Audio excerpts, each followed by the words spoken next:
Hello friend, स्वागत है एक बार फिर से आपका V Star Education YouTube channel पे। एंड आज का जो हमारा लेक्चर है उसको बोलते हैं रेस मैप काइनेज, या फिर इसी को हम बोलते हैं मैप काइनेज पाथवे, या फिर इसी को हम बोलते हैं ईआर के सिग्नलिंग पाथवे। तो तीनों एक ही चीज है। तीनों के क्या क्या मतलब होते हैं, रेस का मतलब क्या होता है, मैप का क्या मतलब होता है, ईआर का क्या क्या मतलब होता है, सारी चीज हम समझने वाले हैं। ठीक है ना, वन बाय वन हम समझेंगे। दोस्तों ये आपका लेक्चर नंबर 14 है। इससे पहले मैं आपको काफी कुछ बता चुका हूँ, ठीक है ना, काफी कुछ बता चुका हूँ, जिसमें मैंने आपको बताया था कि लिगेंड किसको बोलते हैं, रिसेप्टर किसको बोलते हैं, इफेक्टर किसको बोलते हैं, जी प्रोटीन किसको बोलते हैं, ग्वानिन एक्सचेंज फैक्टर क्या होता है, कौन सा एंजाइम फास्फेटेज की तरह काम करता है, कौन सा एंजाइम फास्फोडेज की तरह काम करता है, फास्फोडाइस्ट्रेज की तरह कौन काम करता है। तो ये सारी चीज मैं बता चुका हूँ। अगर देखा है वो लेक्चर तो अच्छी बात है, नहीं देखा तो कोई बात नहीं, यहाँ से आप स्टार्ट करो रेस मैप काइनेज से। तो आज हम पढ़ेंगे रेस मैप काइनेज पाथवे, या फिर इसी को हम बोलते हैं ई आर के पाथवे। ठीक है ना, तो ये क्या होता है, किस प्रकार से होता है, देखने की कोशिश करेंगे। मैंने गाइस पहले भी आपको बताया कि जो हमारा मेन टॉपिक है वो आपका एंजाइम लिंक रिसेप्टर। इसको एंजाइम लिंक क्यों बोलते हैं, क्योंकि रिसेप्टर पे प्रेजेंट होता है आपका एंजाइम्स, यानी कि एंजाइम्स लिंक्ड होता है रिसेप्टर के ऊपर। मैंने आपको बताया था कि इसको मैं मोस्टली 6 भागों में आपके लिए बांटा था। ठीक है ना, मैंने आपको 6 भागों में बांटा था। उन 6 भागों में आपको मैंने एक टाइप बताया था जिसको बोलते हैं आरटीके। ठीक है ना, आरटीके। इस आरटीके की प्रॉपर्टी में मैंने आपको इससे पिछले वाले लेक्चर में बताई है कि किस प्रकार से जो आपका रिसेप्टर होता है उस पे एक एंजाइम्स प्रेजेंट होता है जिसको बोलते हैं काइनेज। एंड ये काइनेज नाम का एंजाइम्स क्या करता है, ये आपको जो टायरोसिन होता है, जो टायरोसिन अमाइनो एसिड होता है, यहाँ पर एक्चुअल में फास्फोराइलेशन को प्रोसेस करता है। ठीक है ना, यानी कि आपका फास्फोराइलेशन करवाएगा। ये आपका आरटीके का मतलब होता है।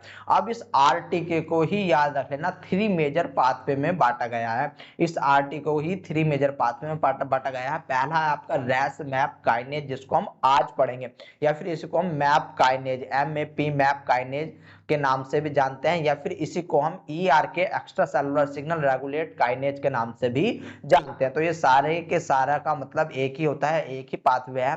बट इनमें कहां पर रेस आता है, कहां पर मैप आता है, कहां पर आपका ईआर के आता है, ये चीज देखनी बहुत ज्यादा इंपॉर्टेंट हो जाती है।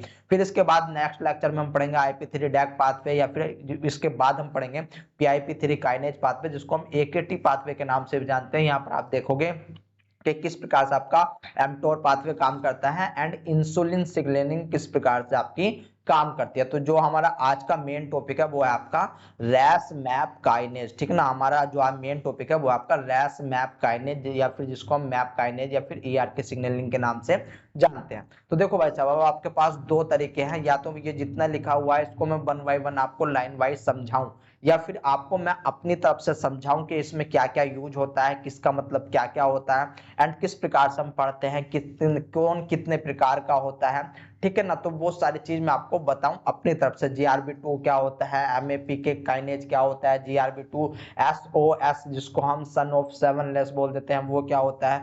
ठीक है ना, तो मैं एक काम करता हूं, मैं ये चीज ना पढ़ के आपको मैं अपनी तरफ से समझाता हूं।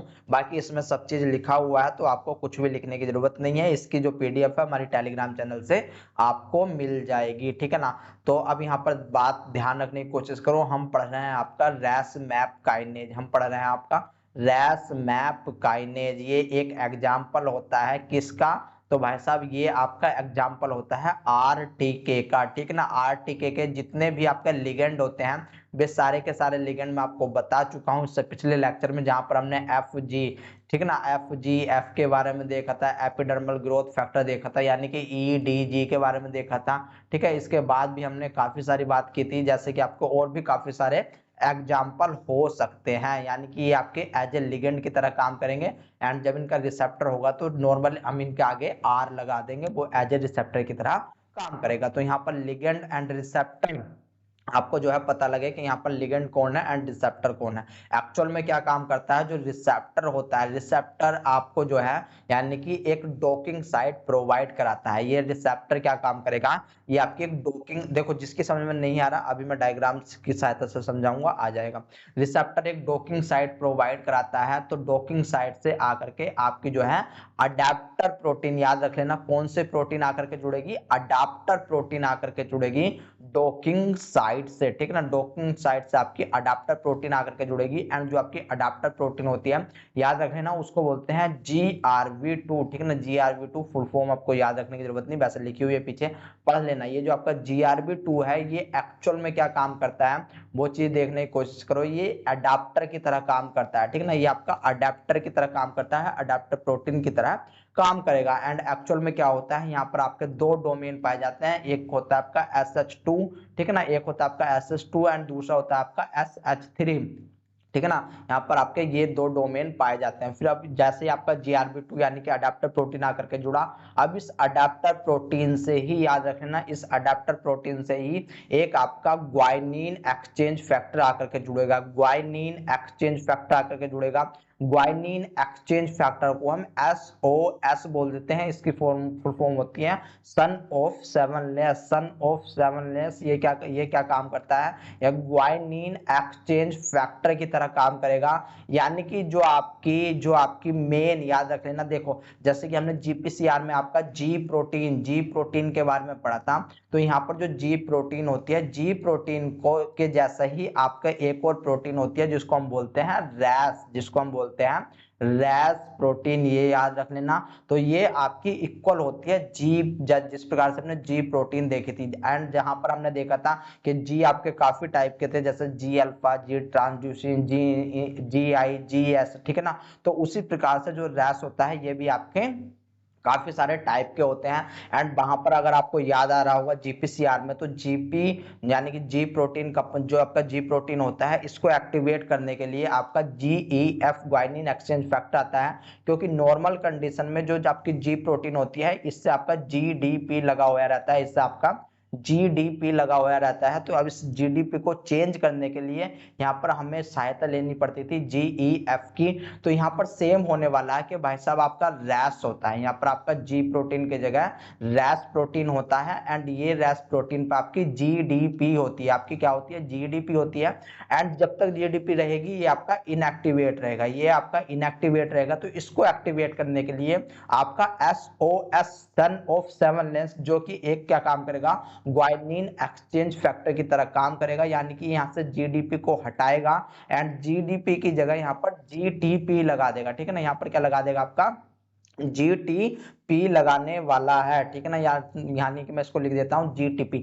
अब ये आपका GTP लग चुका है, ठीक है ना। मैं आपको एक रोड मैप बता रहा हूं कि कौन क्या होता है, सब चीज आगे लिखा हुआ है। वैसे जैसे ही आपका जो रैस प्रोटीन है यानी कि जो आपकी जी प्रोटीन की तरह काम कर रही है, जैसे ही आपका एक्टिव होती है तो यहाँ पर ये क्या काम करेगी, इफेक्टर, यानी कि जो आपका इफेक्टर है, इफेक्टर को जाकर के आपका एक्टिवेट करेगी। एंड यहाँ पर जो इफेक्टर होता है उसको बोलते हैं रैफ, ठीक है ना। उसको क्या बोला जाएगा, उसको बोला जाएगा रैफ। रैफ में एक्चुअल में क्या होता है, रैफ में आपके एक्चुअल में 3-4 स्ट्रक्चर आती है, वो आपको मैंने डायग्राम में दे रखे हैं, लेकिन आप यहाँ पर रैफ को देख लेना। रैफ को हम एक दूसरे नाम से भी जानते हैं, याद रख लेना, रैफ को हम एक दूसरे नाम से भी जानते हैं, जो कि होता है आपका MAPK यानी ट्रिपल के, ठीक है ना, ट्रिपल के, हम इसको इस नाम से भी जानते हैं रैफ को। अब जैसे ही आपका रैफ एक्टिवेट होता है सेल के अंदर, ये सब काम कहां पर हो रहा है, साइटोप्लाज्म के अंदर हो रहा है। यानी कि जैसे ही आपका रैफ एक्टिवेट होता है, ये रैफ आपका एक्टिवेट कर देता है मैक को, MEK, मैक को एक्टिवेट कर देता है, यानी कि फास्फोराइलेटेड कर देता है। जो आपका फास्फोराइलेशन यहाँ पर होता है, याद रख लेना, ये आपका सेरीन या फिर थ्रियोनिन पे होता है, ठीक है ना, ये आपका सेरीन या फिर थ्रियोनिन पे होता है। एक बात मैं आपको यहाँ पर और बता देता हूँ कि आपका जो GRB2 है, ये जो GRB2 है एंड ये जो आपकी डॉकिंग साइट्स है, यहाँ पर जो कॉम्बिनेशन बनेगा, यहाँ पर जो अटैचमेंट बनेगी, यानी कि डॉकिंग साइट से जब आपका GRB2 जुड़ेगा तो ये आपका SH2 यानी कि आपका किससे जुड़ेगा, आपका SH2 से यहाँ पर जुड़ने वाला है। एंड जब आपका GRB2 एंड SOS यहाँ पर ये आपस में कंबाइन करेंगे तो ये आपके किस चीज से कंबाइन करेंगे, SH3 से कंबाइन करेंगे, SH3 से कंबाइन करेंगे। यहाँ पर GEF होगा, GEF क्या काम करेगा, अब आपका रैस को GTP में चेंज कर देगा, यानी कि यहाँ पर एक फॉस्फेट ग्रुप को लगा देगा, फॉस्फेट ग्रुप को लगा देगा। जैसे ही आपका रैस बनेगा, रैस भी क्या काम करेगा, रैस रैफ को एक्टिवेट करेगा, यानी कि इफेक्टर को एक्टिवेट करेगा। यानी कि ये यहाँ पर आपका प्रोटीन जो फास्फोरस ग्रुप है उसको लगा देगा, ठीक है ना। ये आपका फास्फोरस है, प्रोटीन नहीं, ये आपका फास्फोरस है, इस बात को याद रख लेना। तो जैसे ही आपका रैफ एक्टिवेट हुआ, ये फर्दर आपका जो है मैप को एक्टिवेट कर देगा, यानी कि इसके ऊपर भी ये फास्फेट जो है डोनेट कर देगा। अभी एक प्रकार से आपका जो फास्फेट है वो एक दूसरे के ऊपर चलता हुआ जा रहा है। एंड ये जो आपका मैप होता है गाइज, इसको हम बोलते हैं, याद रख लेना, इसको हम एक दूसरे नाम से भी जानते हैं, जिसको हम बोलते हैं MAPK, यानी कि यहाँ पर डबल के आएगा, ठीक है ना, यहाँ पर आपका डबल के आएगा।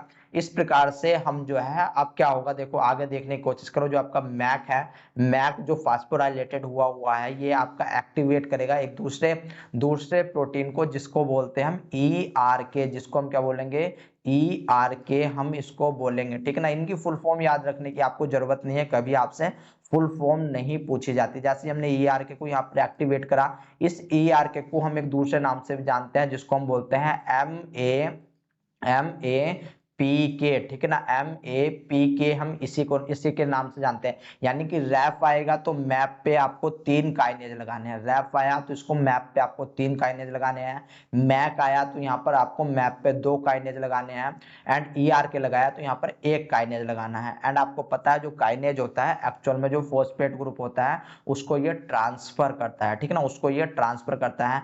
तो अभी तक देखो, अभी तक जितना हमने ये पढ़ा, अभी तक हमने जितना ये पढ़ा, मान लो ये चीज हमने जो पढ़ा, ये सब आपका कहां पर चल रहा था, ये सब आपका साइटोप्लाज्म के अंदर चल रहा था, ये सब आपका साइटोप्लाज्म के अंदर चल रहा था, ठीक ना, ये आपका साइटोप्लाज्म के अंदर चल रहा था। इसके बाद क्या होगा, इसके बाद होना कुछ नहीं होगा, ये कि ये जो आपका ERK बना है, ये आपका न्यूक्लियस के अंदर जाकर के एंटर होगा, ये वाला पार्ट अब न्यूक्लियस का है, इस बात को याद रख लेना। जैसे ही आपका न्यूक्लियस में जाकर के एंटर होगा, ये एक दूसरी प्रोटीन को एक्टिवेट करेगा, जिसका नाम होता है ELK, ठीक है ना, ELK फर्स्ट। यहाँ पर याद रख लेना, आपको देखने को मिलेगा ERK फर्स्ट एंड सेकेंड, ठीक है ना। तो दोनों का थोड़ा सा ही डिफरेंट कार्य होता है, बट आपका सेम रहता है ERK, ये बात याद रख लेना।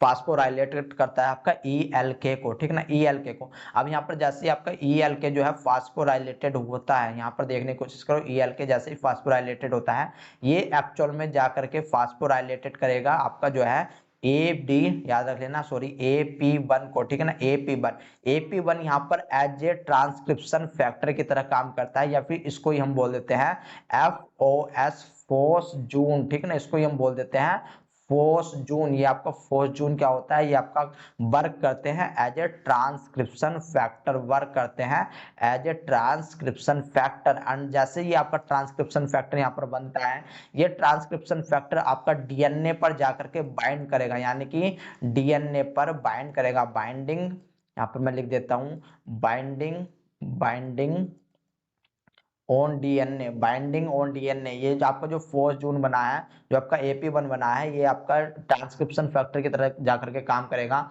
एंड ये बाइंड हो जाएगा DNA पे। जैसे ही ये DNA पे बाइंड होगा, अब यहाँ पर आपका जो ट्रांसक्रिप्शन है वो होना स्टार्ट हो जाएगा, यानी कि आपका जो है ट्रांसक्रिप्शन होगा। यानी कि अब देखो यहाँ पर क्या होता है, एक चीज और देखने की कोशिश करो, जो आपका लिगेंड था उसी के हिसाब से आपका जो है यहाँ पर जो सबसे लास्ट में ट्रांसक्रिप्शन होना है, उसी के लिए यहाँ पर आपकी प्रोटीन बनेगी, उसी के लिए यहाँ पर आपकी प्रोटीन बनेगी। इतनी बात समझ में आ गई। अभी हम इसको एक बार दोबारा से देखेंगे, तो बरी करने की जरूरत नहीं है, आप थोड़ा सा देख लेते हैं कि आपका क्या क्या यहाँ पर लिखा हुआ है एंड किस प्रकार से लिखा हुआ है, ठीक है ना। तो सबसे पहले आपको पता होना चाहिए, जो रैश होता है, ये जो रैश होता है, ये आपका एक as a GTPase super family होती है। रैश आपकी एक GTPase सुपर फैमिली होती है। एक्चुअल में आप इसको इस प्रकार से समझ सकते हो कि रैश जो होता है, जो काम आपका GTP कर रही थी, GPCR रिसेप्टर जो हमने सिग्नलिंग देखी थी, उसमें जो आपका G प्रोटीन कर रही थी, सेम काम वही आपका यहाँ पर रैश करेगा, ठीक है ना। ये आपका रैश करने वाला है, याद रख लेना, ठीक है ना। इसके आपके अलग अलग फंक्शन होते हैं, यानी कि इसका जो मेन फंक्शन होता है, वो मेन फंक्शन होता है जो भी आपका इफेक्टर, याद रख लेना, जो भी आपका इफेक्टर मॉलिक्यूल है, उसको जाकर के ये एक्टिवेट करेगा। लेकिन उससे पहले इसको खुद को एक्टिवेट होना पड़ेगा, इस रैश को खुद को एक्टिवेट होना पड़ेगा। ये रैश प्रोटीन G प्रोटीन की तरह काम कर रहा है, मैं बार बार आपको बता रहा हूँ। नॉर्मल कंडीशन पे इसके ऊपर GDP प्रेजेंट होता है, नॉर्मल कंडीशन पे इसके ऊपर जीडीपी प्रेजेंट होता है, जीडीपी प्रेजेंट होगा मतलब ये आपका इनएक्टिव रहेगा, इनएक्टिव मतलब ऑफ रहने वाला है। अब इसको ऑन करना है, ऑन कब होगा, जब कोई आपका लिगेंड आएगा, रिसेप्टर से ज्वाइन होगा एंड आपका जो है अडेप्टर मॉलिक्यूल जा करके रिसेप्टर से जुड़ेगा, वहां पर आपका एक ग्वाइनिन एक्सचेंज फैक्टर जुड़ेगा जिसको हम SOS बोलते हैं। ये केवल SOS ही नहीं होता, यहाँ पर और भी काफी सारे फैक्टर होते हैं, यानी कि जो इस रैश को आपका जो है एक्टिवेट कर सकते हैं, मैंने आगे लिखे हुए हैं। यानी कि जो आपका SOS है, सन ऑफ सेवन लेस, ये आपका GEF की तरह काम करेगा, ग्वाइनिन एक्सचेंज फैक्टर की तरह आपका काम करेगा। जैसे ही यहाँ पर ये ग्वाइनिन एक्सचेंज फैक्टर की तरह काम करेगा, यहाँ से जो है जीडीपी हटेगा एंड जीटीपी आपका लग जाएगा। जैसे ये जीटीपी लगेगा तो यहाँ पर देखने की कोशिश करो, आपका बन जाएगा रैश जीटीपी, यहाँ पर आपका रैश जीटीपी बन जाएगा, ये आपका एक्टिवेट हो जाएगा रैश एंड ये फर्दर जा करके जो भी आपका इफेक्टर है, जो भी आपका इफेक्टर प्रोटीन है, इफेक्टर प्रोटीन को आपका एक्टिवेट करेगा। अब ये इफेक्टर प्रोटीन आपकी कुछ भी हो सकती है, ठीक ना, इफेक्टर प्रोटीन कुछ भी हो सकती है, ये आपकी रैफ हो सकती है, याद रख लेना, ये आपकी रैफ हो सकती है, ये आपकी PIP2 हो सकती है, ये आपकी PIP2 हो सकती है, ठीक है ना। तो अकॉर्डिंग योर सिग्नलिंग पाथवे ये आपकी अलग अलग हो सकती है, लेकिन ये चीज यहाँ तक सेम होने वाली है, ठीक है ना। इतनी बात समझ में आ गई, बहुत ही अच्छी बात। अब और देखने की कोशिश करो कि भाई साहब ऐसा तो है नहीं कि रैश हमेशा के लिए एक्टिवेट रहेगा, अब इसे ऑफ करना पड़ता है, अब इसे ऑफ करना पड़ता है, यानी कि जो यहाँ पर फॉस्फेट ग्रुप लगाया था उसको हमें रिमूव करना पड़ेगा, उसको हमें रिमूव करना पड़ेगा। इसके लिए हम गैप की सहायता लेंगे एंड गैप का काम यहाँ पर कौन सा एंजाइम करता है, मैंने काफी बार आपको बताया, जो आपका फोस्फेटेज नाम का एंजाइम्स होता है, फोस्फेटेज नाम का एंजाइम्स यहाँ पर आपका एज ए गैप की तरह काम करता है। यानी कि ग्वाइनिन यहाँ पर जो आपका जीटीपीएज एक्टिवेटिंग प्रोटीन, इसका पूरा नाम है जीटीपीएज एक्टिवेटिंग प्रोटीन, इसका पूरा नाम होता है। तो रैश की कहानी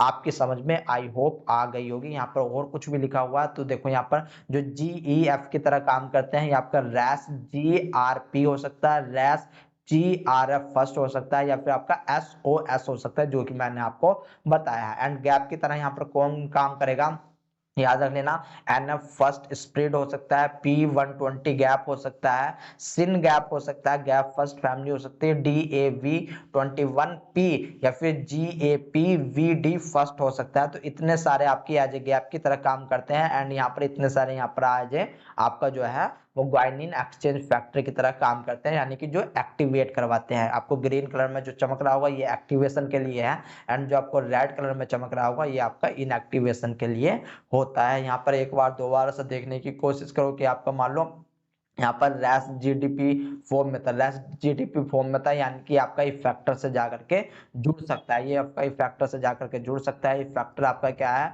इफेक्टर आपका रैफ है यहाँ पर, ठीक है ना। जो हम आज का पाठ में पढ़ रहे हैं यहाँ पर इफेक्टर आपका रैफ है, इस बात को याद रख लेना। लेकिन रैफ के अलावा भी जैसे कि आपको मैंने बताया, ये आपका PIP3, ठीक है ना, ये आपका PIP3 या फिर आपका किसी और दूसरे इफेक्टर के साथ जाकर के जुड़ सकता है। अब यहाँ पर क्या होगा, जैसे ये यहाँ पर जुड़ेगा तो इस रैश को आपका इनएक्टिवेट करवाना रहेगा, तो यहाँ पर आपका गैप आ जाएगा। गैप क्या काम करेगा, ये आपके फोस्फेट को रिमूव करवाएगा, ये फोस्फेट को रिमूव कराएगा, यानी कि ये अपनी पुरानी वाली कंडीशन में बदल जाएगा, रैश GDP इनएक्टिवेट स्टेट में बदल जाएगा। अब यहाँ पर देखो, रैश की काफी सारी फैमिली होती है, रैश जो रैश फैमिली होती है उसमें काफी सारे आपके जो है वो जी प्रोटीन आते हैं। जैसे मैंने आपको वहां पर बताया था ना कि GI है, GT है, GT है ट्रांसड्यूसिन इनहिबिटर, GS है स्टिमुलेटरी, ठीक है ना।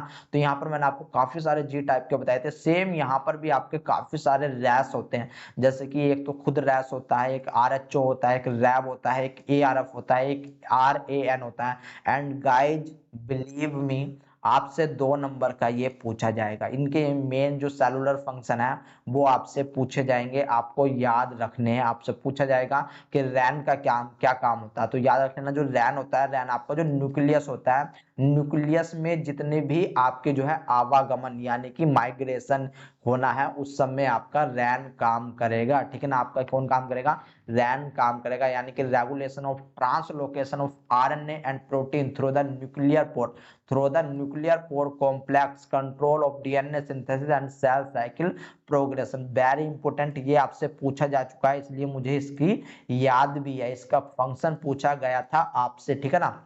इसके बाद जो आपका R F and R A V होता है, ये भी आपसे गाइज पूछा गया है, ये आपसे गेट में पूछा गया है, ठीक है ना, ये आपसे गेट में पूछा गया है। एंड एक्चुअल में ये क्या काम करता है, ये वैक्यूल जो मेम्ब्रेन ट्रैफिकिंग होती है ना, वैक्यूल ट्रैफिकिंग आप बोल सकते हो, तो rev and A R F जो रहता है ये आपका रेगुलेशन ऑफ मेम्ब्रेन ट्रैफिकिंग, ठीक है ना, आपका ट्रैफिकिंग एंड सेल के प्रोलिफरेशन में, मोटिलिटी में एंड डिफरेंशिएशन में पार्टिसिपेट करता है, ठीक है ना। जब कभी भी आपका जो है वो या तो सेल के अंदर प्रोलिफिकेशन होना हो, मोटिलिटी करनी हो सेल को, या फिर डिफरेंशिएशन स्टेट में जाना हो मैम, या फिर किसी भी आपके प्रोटीन की ट्रैफिकिंग करनी हो, ठीक है ना। मैंने आपको प्रोटीन ट्रैफिकिंग पढ़ा रखी है सेल बायोलॉजी में, ठीक है ना। तो यहाँ पर आपका जो है रैव एंड एआरएफ काम करता है।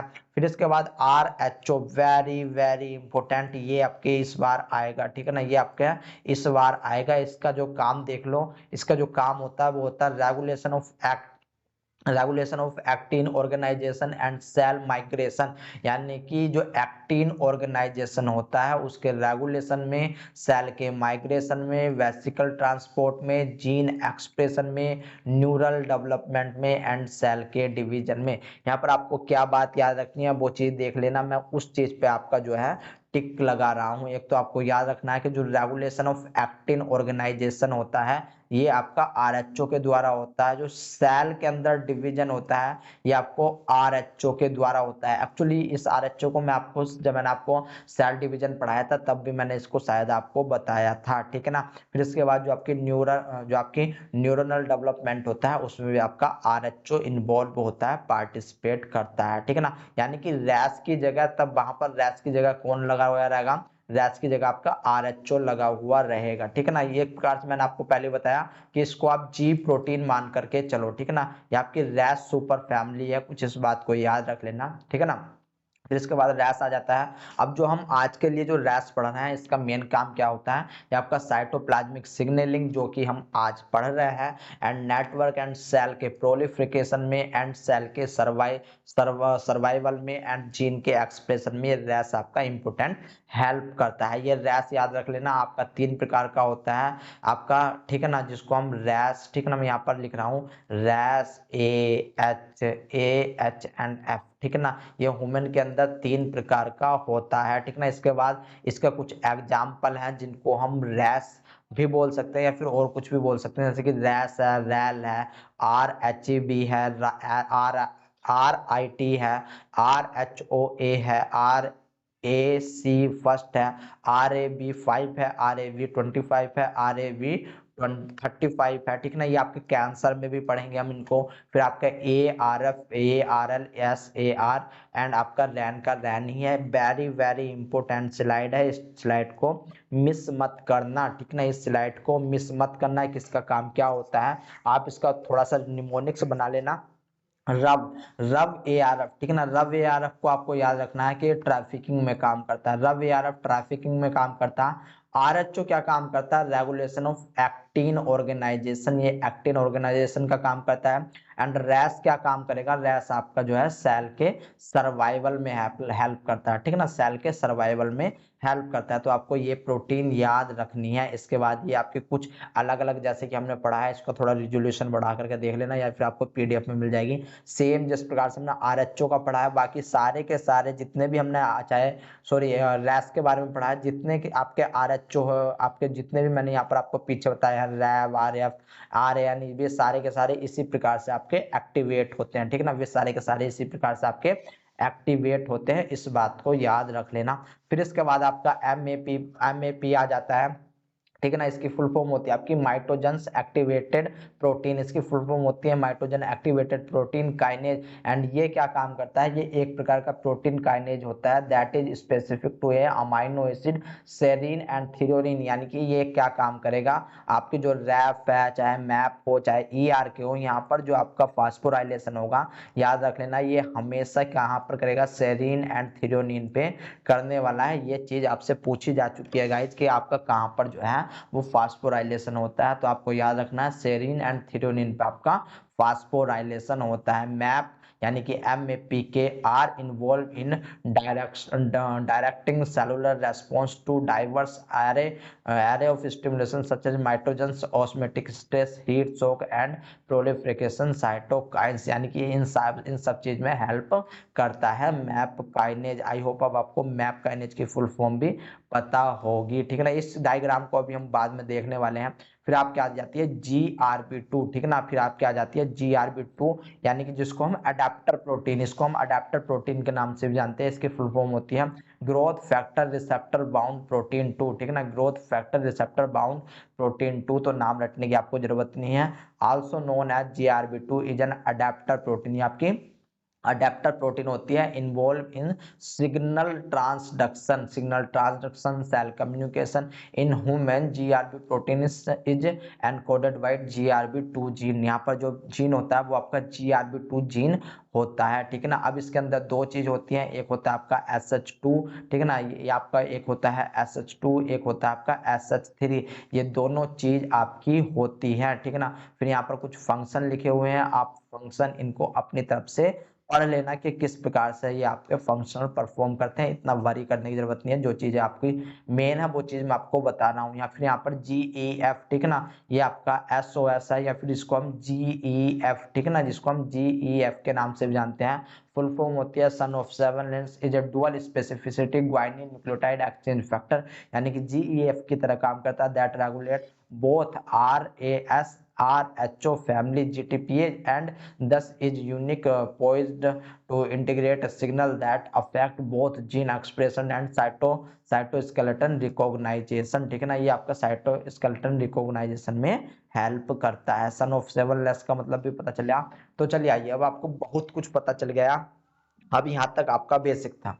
अब आपका मेन चीज आ जाती है, मतलब जो आप समझ भी सकते हो, जो आप पढ़ भी सकते हो, ठीक है ना।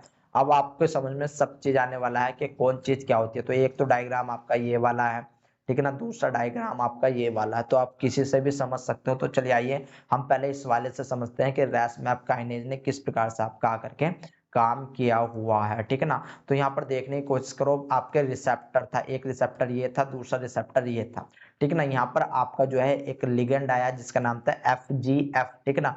FGF नाम का एक रिसेप्टर आया। तो जैसे ही ये आप जैसे ही आपका लिगेंड आएगा, लिगेंड आने के बाद ये जो आप देख रहे हो रिसेप्टर, ये आपस में डाइमराइज हो जाएंगे, ये आपस में डाइमराइज हो जाएंगे। एंड जैसे ही ये डाइमराइज होंगे, यहाँ पर इस रिसेप्टर में कन्फर्मेशन चेंज आएगा, जिसके सहायता से जो काइनेज एंजाइम्स है, काइनेज एंजाइम्स क्या काम करेगा, एक दूसरे को एक दूसरे को क्रॉस फास्फोराइलेशन करेगा। सबसे पहले क्रॉस फास्फोराइलेशन होगा, क्रॉस फास्फोराइलेशन के बाद आपका ऑटो फास्फोराइलेशन होगा। तो इन दोनों को मिलाकर के हम बोल देते हैं क्रॉस ऑटो फास्फोराइलेशन, यानी कि यहाँ पर अब आपका फास्फोराइलेशन होगा।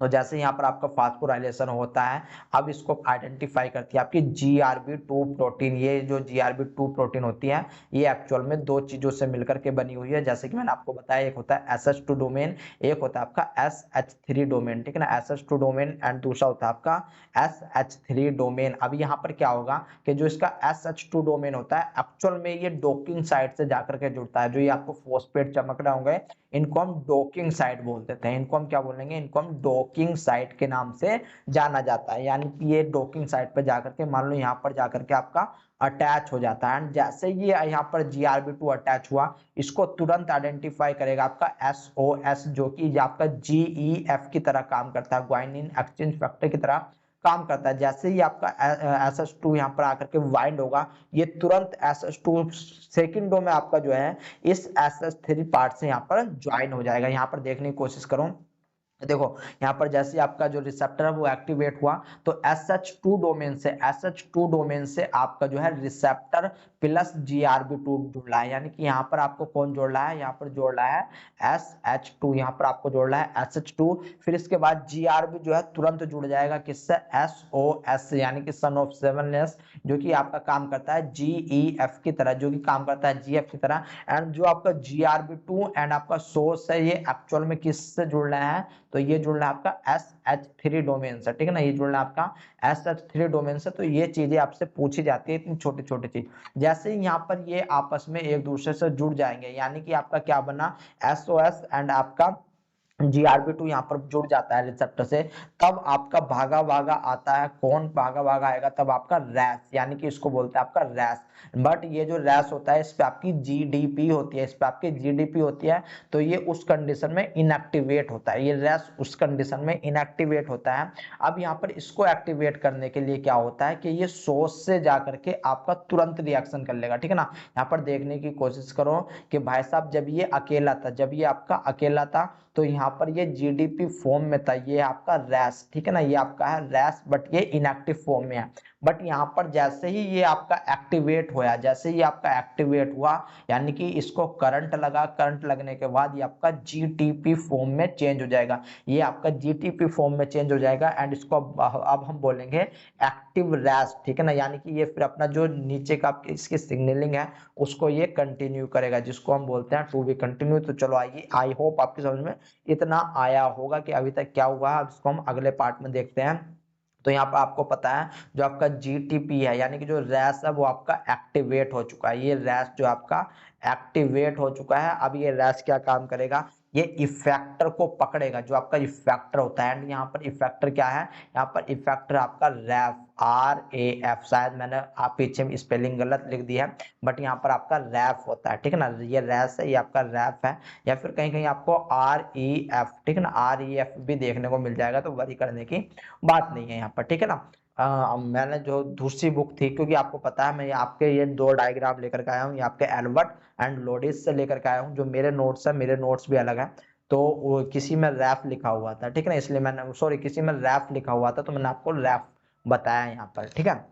तो जैसे ही आपका सबसे पहले क्या था कि रैफ जो था आपका इनएक्टिव स्टेट में था, रैफ आपका इनएक्टिव स्टेट में था। ये अब आपका जो रैफ है ये आपका रैश से आकर के जुड़ जाएगा। यहाँ पर देखो ये जुड़ रहा है, एंड जुड़ने के बाद अपने आप को फास्फोराइलेटेड कर लेगा, अपने आप को ये फास्फोराइलेटेड कर लेगा, तो भी आपका हो जाएगा एक्टिव रैफ। ये आपका क्या हो जाएगा? एक्टिव रैफ हो जाएगा। GDP फिर यहाँ से निकल जाएगा। अब ये केवल आपका क्या बचा हुआ है? ये आपका रैफ बचा हुआ है, लेकिन ये अब आपका एक्टिव है, ये आपका एक्टिवेट है। इसको हम क्या बोलते हैं? मैंने आपको बताया था, इसको हम MAP ठीक है ना, ट्रिपल के नाम से भी जानते हैं। इसको हम MAP ट्रिपल के नाम से भी जानते हैं। देखो ट्रिपल P क्यों बोलते हैं, यहाँ पर देखने की कोशिश करो। एक P आपका ये रहा, दूसरे P का गुच्छा ये रहा, तीसरे P का गुच्छा ये रहा, तो यहाँ पर तीन P होती है, ठीक है ना, इसलिए हम इसको मैप ट्रिपल के नाम से भी जानते हैं। अब यहाँ पर क्या होगा? एक्चुअल में ये जाकर के आपका जो आपका मैक होता है, जो आपका मैक होता है उसको एक्टिवेट करता है, जिस मैक को हम बोल देते हैं आपका MAP ठीक है ना, MAP हम इसको बोलते हैं, ठीक है ना। यहाँ पर ये क्या काम करेगा? इसको जाकर के एक्टिवेट करा देगा, इसको, इस जो आपका रैफ होगा, रैफ आपका मैक को एक्टिवेट करा देगा। एंड ये जो आपका मैक होगा ये एक्चुअल में आपका ERK, याद रख लेना, ये आपका जो है ERK को एक्टिवेट कराएगा, ये आपका ERK को एक्टिवेट कराएगा। एंड ये जो ERK है ये अब आपका जाकर के न्यूक्लियस में एंटर होगा, ये अब आपका जाकर के न्यूक्लियस में एंटर होगा। एंड न्यूक्लियस में अब ये क्या क्या काम करेगा तो आपको पता है, यहाँ पर ये ELK, ठीक है ना, यहाँ पर ये आपका ELK फर्स्ट को एक्टिवेट करेगा। ये ELK क्या काम करेगा? ये आपका फोर्स एंड जून, ठीक है ना, ये आपका फोर्स प्लस जून को जो है जाकर के एक्टिवेट करा देगा। ये आपका एज ए ट्रांसक्रिप्शन फैक्टर की तरह काम करेंगे। जैसे ये ट्रांसक्रिप्शन फैक्टर की तरह काम करेंगे, ये DNA से जाकर के बाइंड होंगे। एंड जैसे ये आपका DNA से जाकर के बाइंड होंगे, यहाँ पर DNA जो है ट्रांसक्रिप्शन करना स्टार्ट कर देगा, यानी कि जो प्रोटीन बननी है वो प्रोटीन आपकी बनेगी, ठीक है ना। इतनी बात समझ में आ गई? बहुत ही अच्छी बात है। अब और आगे बढ़ो। यहाँ पर देखो एक्चुअल में क्या हो रहा है आपका, वो चीज देखने की कोशिश करो। जैसे आपका ये मान लो ERK है, ठीक है ना, ये आपका मैं यहाँ पर लिख देता हूँ, सॉरी फॉर दिस। यहाँ पर ये आपका ERK है, ठीक है ना, ये आपका ERK है। जैसे ये आपका ERK था, जिसको हमने मैप काइनेज के नाम से भी जानते हैं, ये आपका एंटर करेगा, ये आपका एंटर करेगा कहाँ पर? ये आपका एंटर करेगा न्यूक्लियस में। न्यूक्लियस में आने के बाद ये आपका जो है, जो आपका ट्रांसक्रिप्शन फैक्टर है, जो ट्रांसक्रिप्शन फैक्टर है इसको एक्टिवेट कर देगा। यहाँ पर ट्रांसक्रिप्शन फैक्टर आपका क्या होता है? फोर्स एंड जून होता है, फोर्स जीन। एंड आपका जो यहाँ पर भी फोर्स जीन दिखा रखा है, फोस एंड जून, दो जीन होते हैं, या तो फोस को कर दे या फिर आपका जून को कर दे। ये क्या होता है, ये आपका ELK होता है, याद रख लेना, ये आपका ELK है, इस बात को भी याद रख लेना। तो बस यही कहानी थी आपको जो आपको सुनानी थी, ठीक है ना। ये आपका कुछ स्टेटमेंट लिखा गया है जैसे जैसे मैंने आपको समझाया। तो एक बार आइए मैं इसको दोबारा से आपके लिए समझा देता हूँ, ठीक है ना। अब आपकी समझ में आई होप आएगा। मान लो ये कोई आपकी जो है क्या है, ये आपकी मेम्ब्रेन है, ठीक है ना, ये आपकी मेम्ब्रेन है। तो स्टार्टिंग में क्या हो रहा था हमारे साथ, मान लो ये कोई आपका जो है रिसेप्टर था, ये आपका रिसेप्टर था, लेकिन ये दूर दूर रिसेप्टर प्रेजेंट थे, ये आपके दूर दूर रिसेप्टर प्रेजेंट थे। इसके बाद क्या होगा कि आपका जो है लिगेंड आएगा, आपका लिगेंड आएगा, लिगेंड आएगा तो इन दो रिसेप्टर को बहुत पास में ले आएगा। एंड यहाँ पर क्या होगा, पास में देखो, यहाँ पर सबसे पहले लिगेंड आकर के जुड़ेगा, ये लिगेंड आकर के जुड़ा, ये रिसेप्टर आपस में पास में आएंगे, जो इनमें काइनेज है, काइनेज एक्टिवेट होगा। एंड काइनेज एक्टिवेट होने के बाद जो यहाँ पर आपका टायरोसिन पाया जा रहा है, टायरोसिन पे ये फोस्फेट को अटैच कर देंगे, टायरोसिन पे ये फोस्फेट को अटैच कर देंगे। जैसे यहाँ पर फोस्फेट अटैच होता है, ये डॉकिंग साइट्स बना लेते हैं। अब इस डॉकिंग साइट को क्या काम करेगा, इस डॉकिंग साइट को आइडेंटिफाई करता है GRB2, यानी कि आपका जो है GRB2 यहाँ पर आकर के लग जाएगा, GRB2 यहाँ पर आकर के लग जाएगा। लेकिन जो लगता है वो याद रख लेना आपका SH2 होता है, वो आपका SH2 होता है, ये आपका GRB2 है, ये आपका क्या है, GRB2 है, जो कि अडेप्टर की तरह काम कर रहा है। अब ये जो आपका GRB2 होता है, यहाँ पर आपका SH3 होता है, यहाँ पर आपका ये SH3 होता है। तो यहाँ पर देखने की कोशिश करो, ये जो SH3 है, ये अब आपका नेक्स्ट, याद रख लेना, नेक्स्ट आपका जो है जो GEF से आकर के ज्वाइन होगा, यानी कि ये इस प्रकार से आपका ज्वाइन हो जाता है GEF से। GEF यहाँ पर क्या है, SOS है, ठीक है ना, ये आपका GEF है, ये आपका GEF है, जिसको हमने नाम दे दिया है SOS। एंड ये जो आपका बाइंड है, देखो SH3 जो है वो बाइंड है GEF से, तो यहाँ पर आपसे ये चीज भी पूछी जाती है। अब एक्चुअल में क्या होगा, ये SOS यानी कि GEF आपका एक्टिवेट हो जाएगा। एंड जब ये आपका एक्टिवेट होगा तो जो आपकी रैस प्रोटीन होती है, जो आपकी रैस प्रोटीन होती है, ये आपके रैस प्रोटीन को जा करके, पहले रैस प्रोटीन पे लगा हुआ था GDP, पहले रैस प्रोटीन पे लगा हुआ था GDP, लेकिन जैसे ये आपका काम करेगा तो ये GDP से चेंज हो जाएगा GTP में, ये आपका किस में चेंज हो जाएगा, GTP में चेंज हो जाएगा। एंड ये क्या है गाइस, ये तो ये आपका रैस, ठीक है ना, ये आपका रैस है। मैंने आपको बता रखा है कि किस प्रकार से आपका रैस जो है GTP टू GDP में जाएगा, ठीक है ना, इतनी बात समझ में आई, बहुत अच्छी बात है। अब ये रैस जो होता है, ये एक्चुअल में रैस एक इफेक्टर को पकड़ता है, जो आपका इफेक्टर है, याद रख लेना, ये आपका कोई इफेक्टर है जिसको हमने बोला RAF, ठीक है ना, जिसको हमने बोला RAF। अब ये RF क्या काम करेगा, ये RF इस RAS से जाकर के जुड़ेगा। मान लो यहाँ पर ये आपका कोई रैस है, रैस होने के बाद यहाँ पर ये आपका ERF आकर के, सॉरी RAF आकर के जुड़ गया, ठीक है ना, ये आपका RAF आकर के जुड़ चुका है, RAF आकर के जुड़ चुका है। यानी कि जैसे ही आपका RAF जुड़ेगा तो यह फास्फोराइलेटेड हो जाएगा। यहाँ पर ये रैस है, रैस जो है इसको फास्फोराइलेटेड कर देगा। जैसे ही इसको फास्फोराइलेटेड करेगा, ये यहाँ से निकलेगा, यहाँ से निकलने के बाद ये रैफ जो है, यहाँ से निकलने के बाद जैसे ये दोनों अलग होंगे तो जो आपका रैस है वो अपनी पुरानी कंडीशन में पहुंच जाएगा, यानी कि रैस GDP कंडीशन में पहुंच जाएगा। अब यहाँ पर जो रैफ है, रैफ बाहर आएगा, ठीक है ना, मैं यहाँ पर अब रैफ को ही बना रहा हूँ। मान लो ये कोई आपका रैफ है, ठीक है ना, ये आपका कोई रैफ है, इसको मैं इधर से हटा देता हूँ, ठीक है ना। तो ये आपका कोई रैफ बना दिया मैंने यहाँ पर, ये आपका रैफ है। इस रैफ को आपको भी पता है, इस रैफ को हम क्या बोलेंगे, तो रैफ को आपका बोला जाता है MAP ट्रिपल के, ठीक है ना, ट्रिपल के, यानी कि ट्रिपल काइनेज यहाँ पर आपको मिलेंगे। एंड एक्चुअल में ये क्या काम करेगा, ये अब रैफ जो है आपका एक्टिवेट करेगा किसको, तो याद रख लेना, ये एक्टिवेट करता है MEK को, मैक को एक्टिवेट करेगा। जैसे ही आपका मैक एक्टिवेट होगा, यानी कि ये इसको फास्फोराइलेटेड कर रहा है, ये पहले खुद फास्फोराइलेटेड था लेकिन अब ये मैक को फास्फोराइलेटेड कर रहा है। ये मैक किसको फास्फोराइलेटेड करेगा, तो ये आपका ERK, यानी कि किसको, ERK को फास्फोराइलेटेड करेगा, ठीक है ना। एंड इस ERK को हम और किस नाम से जानते हैं, तो याद रख लेना, इसको हम बोलते हैं MAP काइनेज, इसी को बोला जाता है MAP काइनेज, इसी को आपका बोला जाता है। एंड ये आपका जो ERK होगा, अब ये क्या काम करेगा, ये आपका न्यूक्लियस के अंदर जाएगा, ये आपका न्यूक्लियस के अंदर जाएगा, ये आपका ERK न्यूक्लियस के अंदर जाएगा। न्यूक्लियस के अंदर जाने के बाद ये आपका जो है एक्टिवेट करेगा ELK को। ये एक्टिवेट किसको करेगा, ELK को एक्टिवेट करेगा। जैसे ही आपका ELK को एक्टिवेट करेगा, ये ELK जो है आपके जो ट्रांसक्रिप्शन फैक्टर होते हैं, जिसको हमने बोला है फोस एंड जून, जिसको हमने बोला है फोस प्लस जून, फोस हो या फिर जून हो, उनको जो है एक्टिवेट करेगा। ये एज ए ट्रांसक्रिप्शन फैक्टर की तरह काम करेंगे।